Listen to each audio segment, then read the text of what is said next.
April 18, 1942, 5:47 hours, RAF Lucca, Malta. Wing Commander Hugh "Pug" Lloyd watches in horror as a Wellington bomber drops its entire payload on the dispersal area of his own airfield. Explosions tear across the tarmac. Smoke billows from what appears to be direct hits on parked aircraft. His operations officer is screaming into the telephone, "Court-martial him! That incompetent fool just bombed our own base!" But Lloyd is counting something. The bomb craters are in a perfect pattern. Too perfect. And the 47 Spitfires that were parked there 10 minutes ago are untouched, hidden in revetments. While overhead, 90 German bombers are turning away, their reconnaissance confirming the RAF base has already been destroyed. Squadron leader Adrian Warburton has just executed the most audacious deception operation of the Malta siege by bombing his own airfield. April 1942 marked the darkest period of the siege of Malta. The small Mediterranean island, strategically positioned between Sicily and North Africa, was being systematically destroyed by the German Luftwaffe and Italian Regia Aeronautica. Every day, hundreds of Axis bombers crossed the 60 miles of water from Sicily, targeting Malta's airfields, dockyards, and cities. The island's defenders, fewer than 50 operational fighters at any given time, were outnumbered 20-1. Fuel was critically short. Ammunition was rationed. Food supplies were measured in weeks, not months. Malta's survival was essential to Allied strategy in North Africa. The island served as a base for submarines, bombers, and reconnaissance aircraft that attacked Axis supply convoys to Rommel's Africa Corps. British intelligence estimated that Malta-based forces were sinking 40% of Axis shipping to North Africa. If Malta fell, Rommel would receive unlimited supplies. Egypt would fall. The Suez Canal would be lost. The entire Middle East would be at risk. But Malta couldn't survive much longer. The Luftwaffe's systematic destruction of the island's 3 airfields, Lucca, Taikali, and Hal Far, had reduced RAF defensive capabilities to the breaking point. German reconnaissance aircraft photographed the airfields daily, counting aircraft, assessing damage, directing bombing raids with surgical precision. Every aircraft on the ground was a target. Dispersal areas were cratered. Revetments were destroyed. Ground crews worked around the clock repairing runways that would be bombed again within hours. The Axis strategy was methodical: destroy Malta's fighters on the ground, achieve air superiority, then invade with airborne and amphibious forces. Operation Hercules, the planned invasion of Malta, was scheduled for July 1942. German intelligence reports suggested Malta's defenses were on the verge of collapse. The RAF had approximately 50 operational Spitfires. Axis forces could put 500 fighters and bombers in the air simultaneously. The mathematics of attrition warfare favored the attackers overwhelmingly. Into this desperate situation stepped squadron leader Adrian Warburton, a reconnaissance pilot with a reputation for unorthodox thinking and a complete disregard for regulations. Warburton had been flying photo reconnaissance missions over Sicily and North Africa since 1940. He understood how Axis intelligence worked, how they assessed bomb damage, how they counted aircraft on reconnaissance photos. And he understood that sometimes the best way to protect your aircraft wasn't to hide them from the enemy's cameras. It was to convince the enemy they'd already been destroyed. But here's where it gets interesting. Because what Warburton proposed was so radical, so potentially catastrophic if it failed, that his commanding officer initially thought he was joking. To understand what squadron leader Adrian Warburton accomplished at Malta, we need to go back to the fundamental problem facing RAF Malta in early 1942. German reconnaissance was too good, and there was nowhere to hide. The Luftwaffe's photographic reconnaissance units flew daily missions over Malta at altitudes above 30,000 feet, beyond the reach of most defending fighters. Their cameras captured every detail of the 3 RAF airfields: runway conditions, crater patterns, defensive positions, and most critically, the exact number and location of every aircraft on the ground. These photographs were analyzed by trained intelligence officers in Sicily who counted aircraft, assessed their serviceability, and directed subsequent bombing raids with precision. RAF Malta's standard defensive measures weren't working. Dispersal areas, parking spots spread across the airfield to minimize damage from single bombs, were easily identified on reconnaissance photos. Blast pens, reinforced concrete revetments designed to protect parked aircraft, were visible as distinct geometric patterns. Camouflage netting was ineffective against high-altitude photography. Even attempts to move aircraft between airfields simply redistributed the targets without reducing overall visibility. The result was a vicious cycle. Spitfires would arrive as reinforcements, often flown off aircraft carriers in the Mediterranean. They'd land at Malta's airfields. Within hours, German reconnaissance would photograph them. Within 24 hours, bombers would arrive to destroy them. Malta's fighter strength was being attritioned faster than it could be replaced. In March 1942 alone, 47 Spitfires were destroyed on the ground, more than were shot down in aerial combat. Ground crews tried everything. They built dummy aircraft from wood and canvas, hoping to draw bombs away from real fighters. The Germans weren't fooled. Their photo analysts could distinguish real aircraft from decoys based on shadows, proportions, and the presence of ground equipment. They tried moving aircraft into caves and tunnels. There weren't enough caves, and moving aircraft underground took them out of operational readiness. They tried dispersing fighters to remote fields. German reconnaissance found them anyway. The strategic stakes were existential. Malta's offensive capability depended on having fighters to defend bombers and reconnaissance aircraft. Without fighters, the submarines and strike aircraft that attacked Axis convoys couldn't operate effectively. Without Malta's offensive capability, Rommel's supply lines would be secure. The entire North African campaign hung in the balance, and RAF Malta couldn't keep its fighters alive long enough to make a difference. Senior commanders in Cairo and London were considering evacuating Malta entirely, withdrawing all aircraft and leaving the island to its fate. The island's civilian population, 270,000 Maltese and British residents, would be abandoned to Axis occupation or starvation. It was, in the assessment of multiple military planners, an unsolvable problem. But the solution would come from an unexpected place, from a pilot who understood that sometimes the best way to hide something is to make the enemy think they've already found and destroyed it. Enter squadron leader Adrian Warburton, possibly the most unorthodox officer ever to wear an RAF uniform. Born in 1918, Warburton looked nothing like the stereotype of a military aviator. He was thin, disheveled, frequently unshaven, and had a habit of wearing non-regulation clothing that drove senior officers to distraction. His service record was a catalog of disciplinary issues: failure to attend briefings, unauthorized modifications to his aircraft, repeated violations of operational procedures, and a complete disregard for military protocol. But Warburton had one quality that made him indispensable. He was the best reconnaissance pilot in the Mediterranean theater, possibly the best in the entire RAF. He'd been flying photo reconnaissance missions since 1940, first from Malta, then from North Africa, then back to Malta during the siege. He'd photographed every major Axis port, airfield, and military installation in Sicily, Libya, and southern Italy.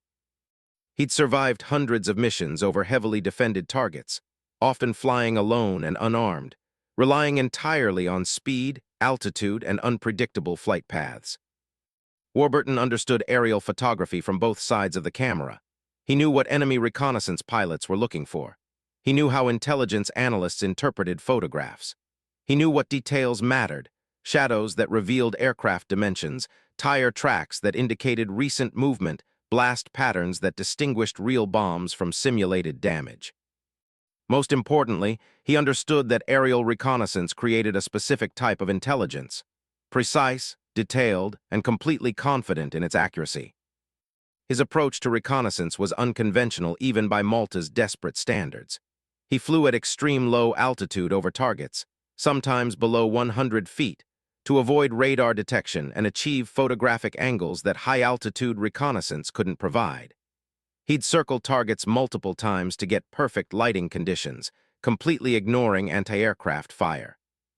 On one mission over Taranto Harbor, he'd flown so low that his aircraft's propeller wash disturbed the water, clearly visible in the photographs he brought back. Wing Commander Lloyd, commanding RAF Malta, tolerated Warburton's eccentricities because the intelligence he provided was invaluable. Warburton's photographs had revealed Italian naval movements before the Battle of Cape Matapan. His reconnaissance had located German convoy routes that Malta's submarines subsequently devastated. His low-level photography of Axis airfields in Sicily had provided bomb damage assessment that proved many successful, RAF raids had actually missed their targets entirely. But Warburton's value extended beyond flying skill. He spent hours studying reconnaissance photographs brought back by other pilots, analyzing them the way an enemy intelligence officer would. He could look at a photograph of RAF Malta's airfields and immediately identify what German analysts would conclude: how many aircraft were operational, which dispersal areas were most vulnerable, what targets would be prioritized in the next bombing raid. In early April 1942, studying the latest German reconnaissance photographs of Lucca Airfield, Warburton noticed something. The Germans were bombing the same dispersal areas repeatedly, even after those areas had been cratered and abandoned. They were targeting blast pens that had been destroyed days earlier. Their intelligence was accurate but not adaptive. They attacked what their reconnaissance showed, but they didn't adjust quickly when the situation changed. That observation sparked an idea that Warburton initially kept to himself, knowing how insane it would sound. If German intelligence relied on aerial reconnaissance to direct their bombing, and if that reconnaissance was consistently accurate, then the way to protect Malta's aircraft wasn't to hide them from reconnaissance. It was to use reconnaissance to feed false information, to show the Germans exactly what you wanted them to see. The idea was simple in concept, but extraordinarily risky in execution.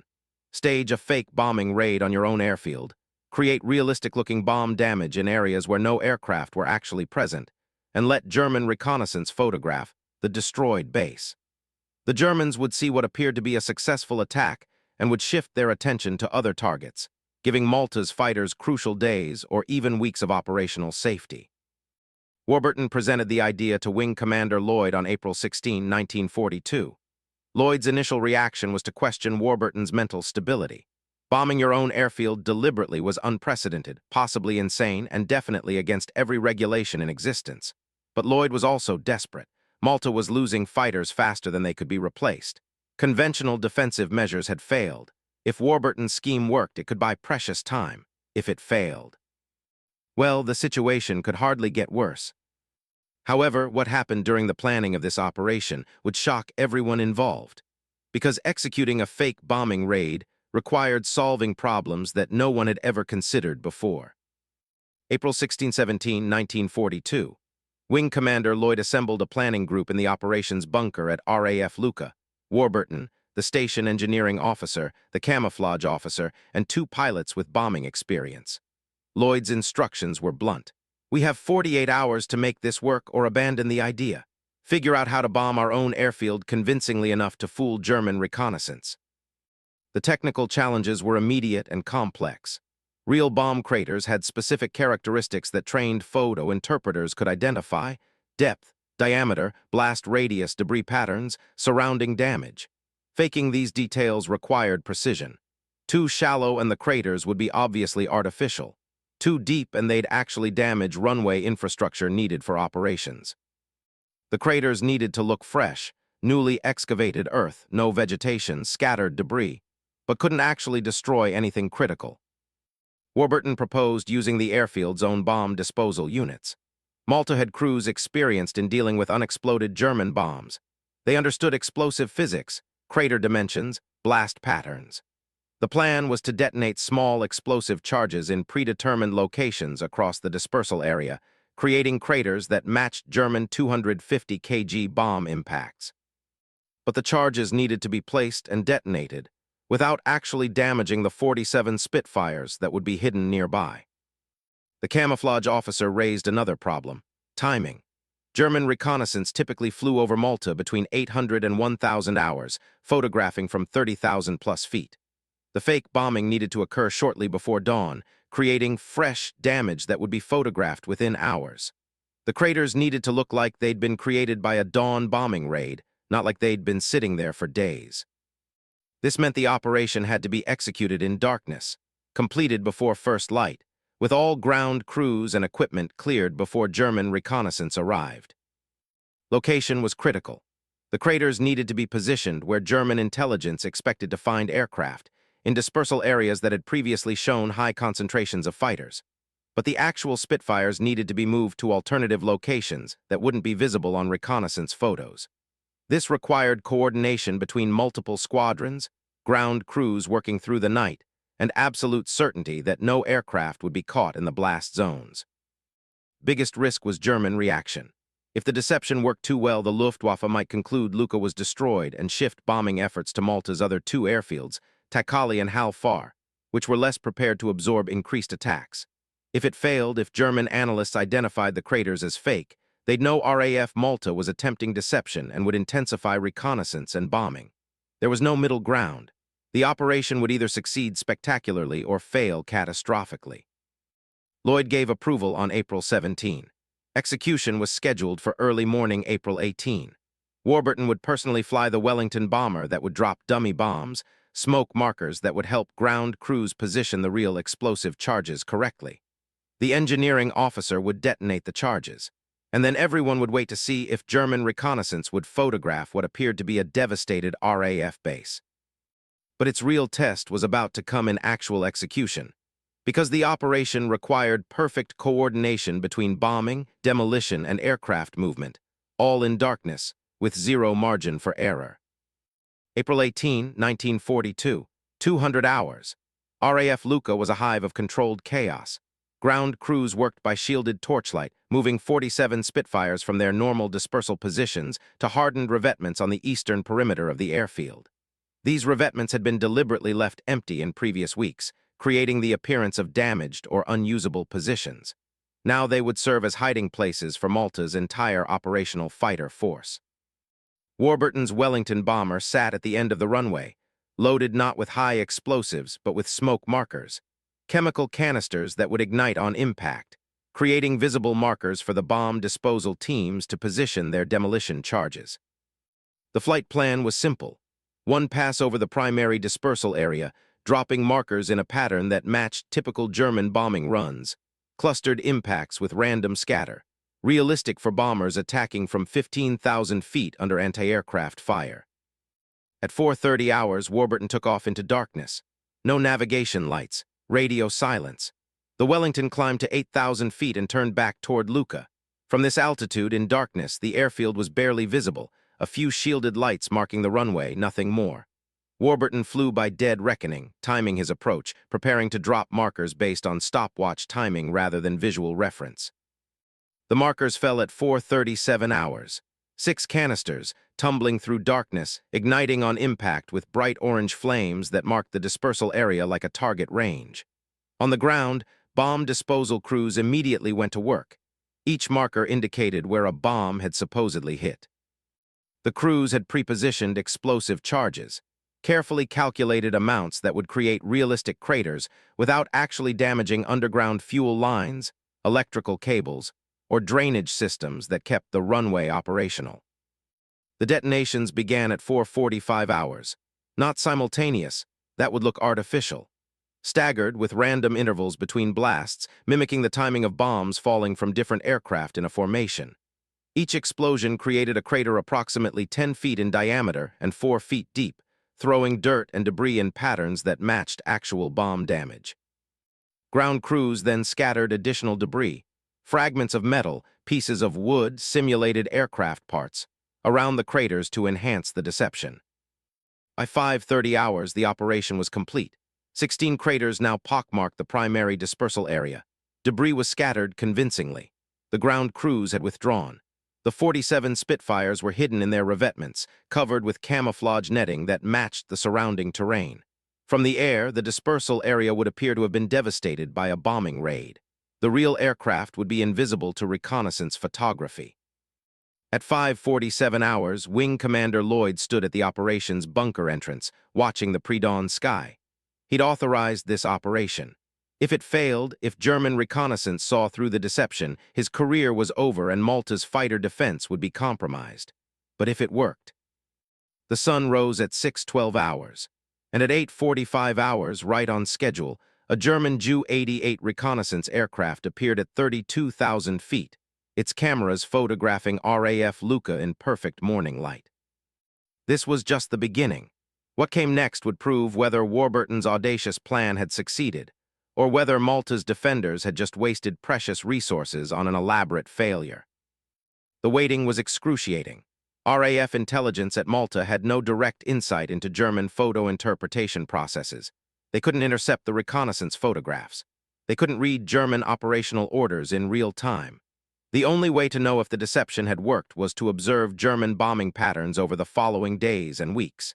If Luftwaffe raids decreased at Lucca while increasing elsewhere, the deception had succeeded. If bombing intensified at Lucca, the Germans had seen through it. April 18, 1942, late morning. The German Ju-88 reconnaissance aircraft landed at its base in Sicily.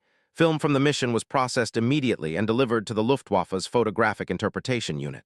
Trained analysts examined the images of RAF Lucca using stereoscopic viewers that created three-dimensional images from overlapping photographs. They counted craters, measured diameters, assessed blast patterns, looked for signs of aircraft, equipment, personnel activity. Their report, completed by early afternoon, concluded, RAF Lucca dispersal area extensively damaged by bombing raid, timing estimated early morning 18 April.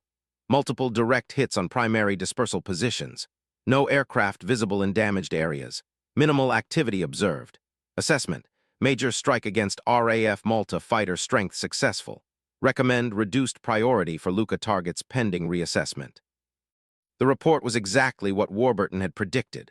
German intelligence, relying on photographic evidence that appeared completely authentic, concluded that Lucca had been bombed successfully. They didn't know the bombing raid had been self-inflicted. They didn't question why a bombing raid would occur at dawn when German operations typically began later in the morning. They saw crater patterns that matched their own weapons, debris patterns that looked authentic, and an absence of aircraft in areas that had previously shown high concentrations. The tactical impact was immediate.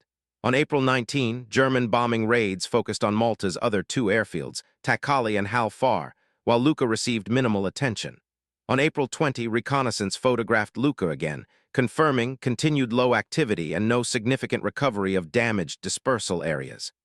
German operational orders continued to deprioritize Lucca as a target. The deception was holding. For the next 6 days, RAF Malta's 47 Spitfires operated from their hidden revetments at Lucca with unprecedented freedom. Pilots could take off knowing their aircraft wouldn't be destroyed while parked. Ground crews could perform maintenance without constant interruption by air raids. Fuel and ammunition could be positioned near aircraft instead of being dispersed and hidden. The operational efficiency gains were enormous. But Warburton knew the deception had a limited lifespan.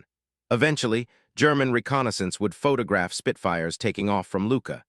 Eventually, their intelligence would realize the destroyed base was still operational. The question was how long the deception would last and what could be accomplished during that window. Stay with me, because this next part is crucial. Because what happened on April 24 would prove just how valuable those 6 days of breathing room had been for Malta's desperate defenders. Those 6 days of German miscalculation gave RAF Malta something it hadn't possessed in months: the ability to go on the offensive. With 47 Spitfires operational and relatively safe from ground attack, Malta's fighter force could provide escort for the bombers and reconnaissance aircraft that were the island's real offensive weapon. April 2024, 1942. While German bombers concentrated on Takali and Hal Far, Lucca-based Spitfires flew continuous combat air patrols over Malta, intercepting Axis raids with numerical strength they hadn't been able to sustain since February. The kill ratio shifted dramatically. German bombers, accustomed to encountering token resistance, suddenly faced coordinated fighter attacks from multiple directions. RAF claims during this period: 18 German bombers destroyed, 24 damaged, with only 3 Spitfires lost in air-to-air combat. More critically, Malta's strike aircraft could operate with fighter escort for the first time in weeks. On April 22, 8 RAF Wellingtons, escorted by 12 Spitfires from Lucca, attacked an Axis convoy bound for Libya. The convoy, 4 merchant ships and 6 destroyers, was located by Warburton's reconnaissance earlier that day. The Wellingtons sank 2 merchants and damaged a destroyer. The Spitfire escort prevented Italian fighters from interfering.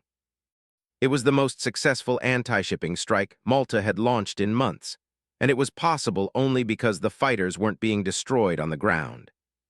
Submarines operating from Malta's Valletta harbor received fighter cover for the first time since March.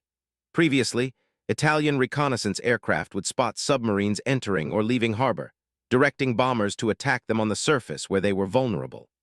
Now, Lucca's Spitfires provided combat air patrol over the harbor approaches, forcing Axis reconnaissance to maintain higher altitudes and reducing bombing accuracy. 3 submarines that had been trapped in harbor by daylight bombing raids were able to sortie, subsequently sinking 12,000 tons of Axis shipping. The psychological impact on Malta's defenders was equally significant. Ground crews who'd spent months repairing bomb damage while dodging air raids suddenly had time to perform proper maintenance. Pilots who'd flown defensive scrambles 3 or 4 times daily had time to rest between missions. The constant pressure, the sense of inevitable defeat, began to ease. One pilot's diary entry from April 23 noted, "First decent sleep in weeks. Actually had hot breakfast before morning patrol. Feels almost like peacetime."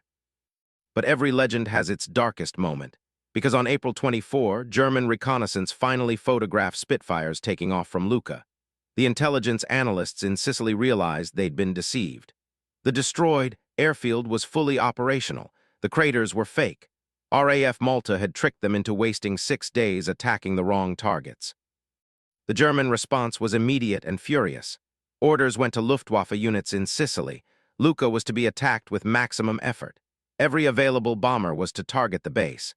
Malta's trickery would be answered with overwhelming force. The largest single raid of the entire Malta siege was scheduled for April 25, 1942. Warburton's deception had bought 6 precious days. Now Malta would pay the price for that deception. The question was whether those 6 days of operational freedom had been worth what was about to come. Yet one mission would prove why this deception earned its place in history. Because what happened on April 25 would demonstrate that Warburton's gamble had achieved far more than just temporary relief from bombing. April 25, 1942, 10:30 hours. Radar stations on Malta detected the largest Axis formation of the war approaching from Sicily.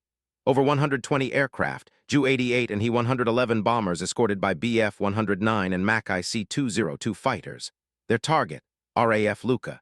Their mission, destroy the base that had embarrassed German intelligence and prove that Malta's resistance was futile. Wing Commander Lloyd scrambled every available fighter. 43 Spitfires, 4 were undergoing maintenance, climbed to intercept altitude. The numbers were still unfavorable, 43 defenders against 120 attackers. But the defenders had one advantage that the numbers didn't reflect. They were rested, their aircraft were properly maintained, and they'd spent the previous 6 days practicing coordinated tactics instead of flying desperate defensive scrambles. The air battle that developed over Malta between 10:45 and 11:30 hours became one of the most intense fighter engagements of the Mediterranean War. The Spitfires attacked in coordinated pairs, hitting bomber formations from multiple angles simultaneously, forcing the German escorts to choose which attacks to counter. The tactics worked. German bomber formations broke apart under pressure, disrupting their bombing runs. Instead of coordinated attacks on specific targets, the bombers scattered their loads across the airfield in random patterns. The bombing lasted 45 minutes. Lucca's runways were cratered. Several buildings were destroyed. 2 Spitfires were caught on the ground during refueling and destroyed. But the primary dispersal area, the target that German intelligence had prioritized, received relatively light damage because the 47 Spitfires that should have been there were safely hidden in their revetments, and the fake craters that Warburton had created 6 days earlier were bombed again, wasting ordnance on already damaged ground.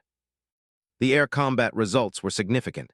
RAF claims 14 German bombers destroyed, 7 more damaged severely enough that they crashed or force-landed in Sicily. 8 Axis fighters destroyed. RAF losses, 5 Spitfires destroyed in the air, 2 destroyed on the ground. It was the worst loss rate the Luftwaffe had experienced over Malta in months, and it occurred because Malta's fighters were fresher, better maintained, and tactically coordinated in ways that hadn't been possible before Warburton's deception bought them 6 days of relative peace. More importantly, Malta's fighter force remained operational. The Germans had thrown their maximum effort at Lucca and failed to destroy it. The 41 surviving Spitfires could be repaired and returned to service. The runways could be patched. Malta's engineering crews had become expert at rapid runway repair. The hidden revetments had protected most aircraft from the bombing. Malta had absorbed the worst the Luftwaffe could deliver and remained a viable military base. German war diaries from April 25 reflect frustration and confusion. How had Malta's fighter force remained so strong after weeks of sustained bombing? How had the April 18 reconnaissance photographs shown a destroyed base that was clearly still operational? Intelligence assessments began to question the reliability of photographic reconnaissance. If RAF Malta could fake bomb damage convincingly enough to deceive trained analysts, what else might be deception rather than reality? As the war progressed, Warburton's deception tactic would continue to influence Malta's defense. Because the success of the fake bombing had taught both sides lessons about the limitations of reconnaissance intelligence and the possibilities of strategic deception. The April 1942 deception operation became a case study in military innovation born from desperation.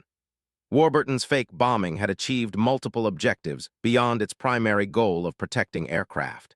It demonstrated that photographic reconnaissance, despite its sophistication, could be manipulated by defenders who understood how intelligence analysis worked. It proved that strategic deception didn't require elaborate resources, just careful planning and understanding of enemy procedures. RAF Malta repeated variations of the deception throughout late April and May 1942. Ground crews became expert at creating realistic-looking bomb damage using minimal explosives.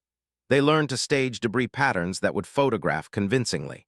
They discovered that partial deception, showing some real damage mixed with fake craters, was more believable than attempting to fake everything. German intelligence became increasingly cautious about assessing Malta's operational capabilities based solely on reconnaissance photography. The Luftwaffe adapted its tactics in response. Reconnaissance missions increased in frequency, photographing Malta's airfields multiple times daily instead of once. Intelligence analysts began comparing photographs taken hours apart, looking for inconsistencies that might indicate deception. They developed criteria for distinguishing real bomb damage from staged craters, primarily by tracking aircraft movements and personnel activity rather than just counting craters.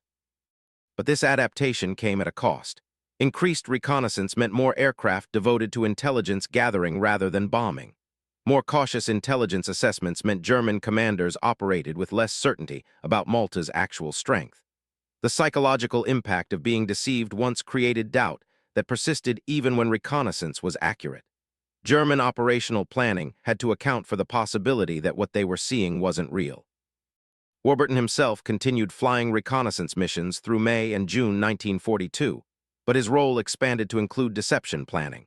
He became RAF Malta's informal expert on what enemy intelligence could and couldn't detect from aerial photography.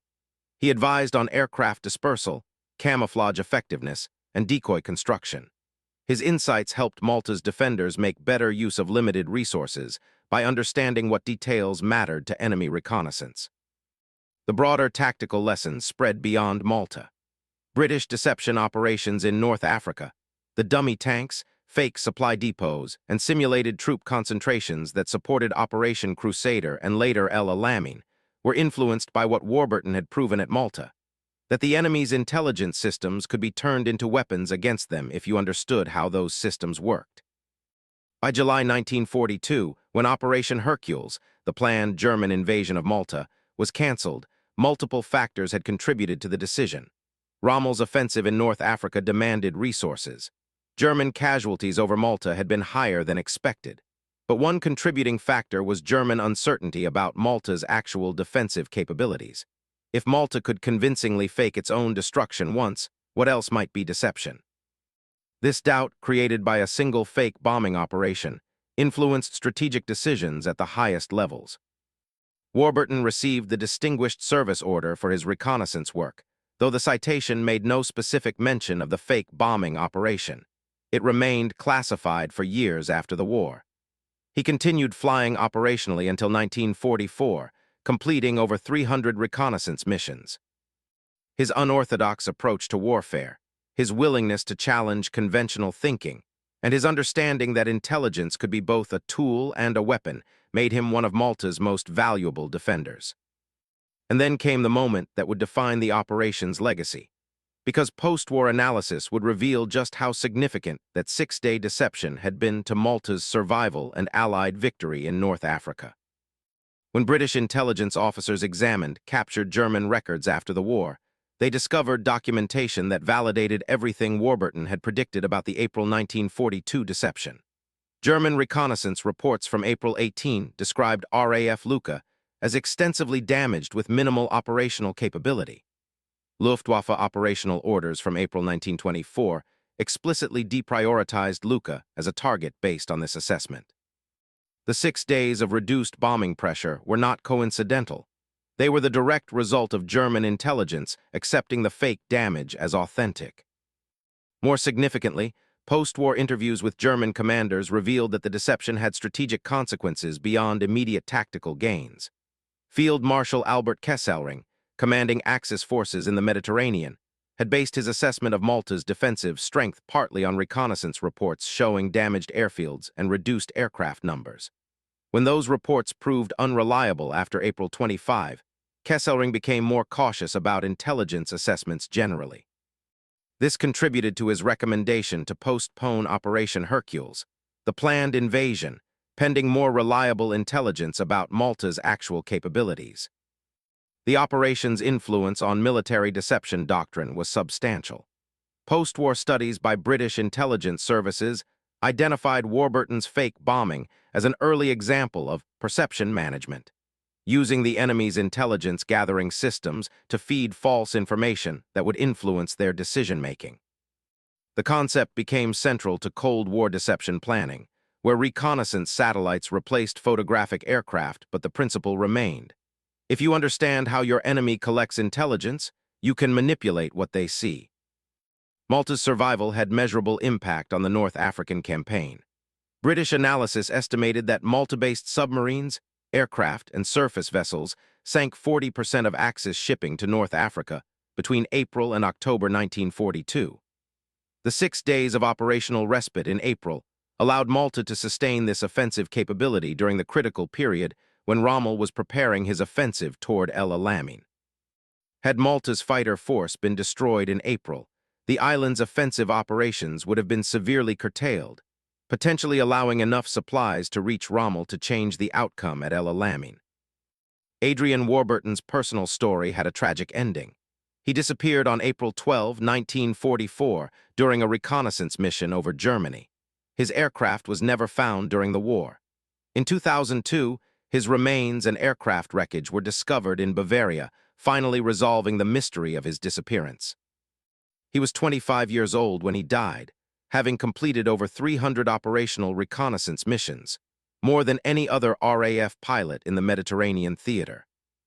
The 47 Spitfires that Warburton's deception protected in April 1942 represented more than just military hardware.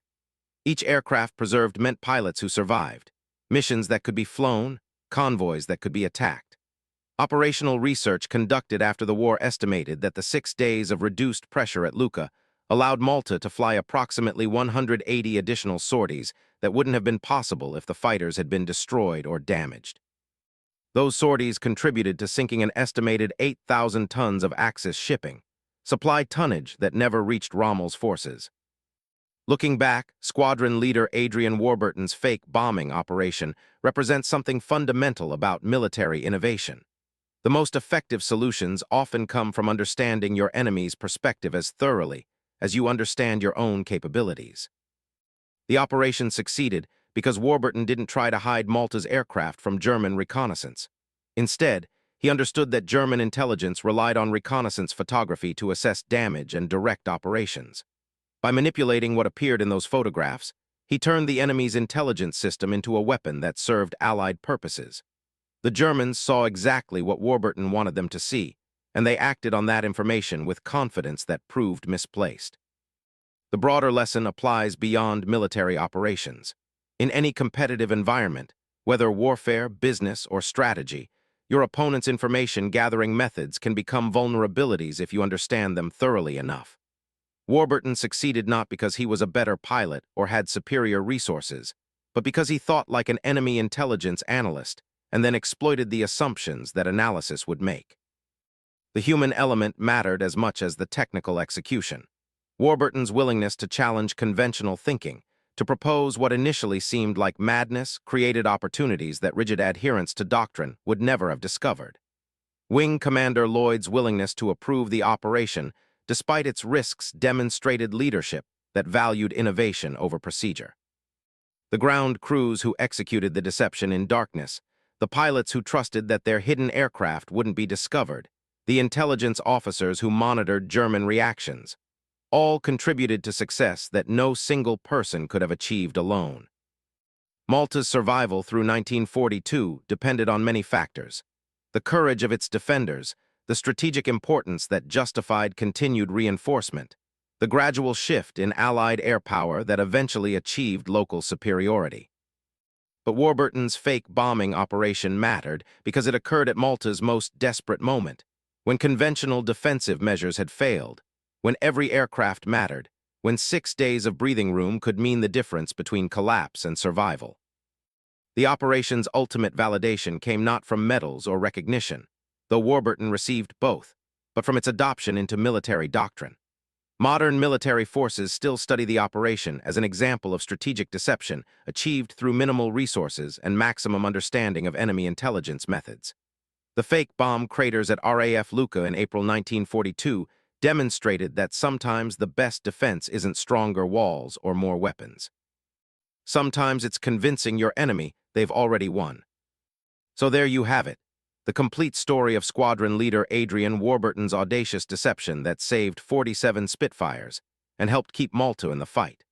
From a desperate proposal that seemed like madness to a strategic deception that influenced German operational planning, Warburton proved that understanding your enemy's intelligence methods can be as valuable as superior firepower. The operation bought 6 days of reduced bombing pressure, allowed 180 additional sorties, contributed to sinking 8,000 tons of Axis shipping, and created doubt in German intelligence that persisted for months.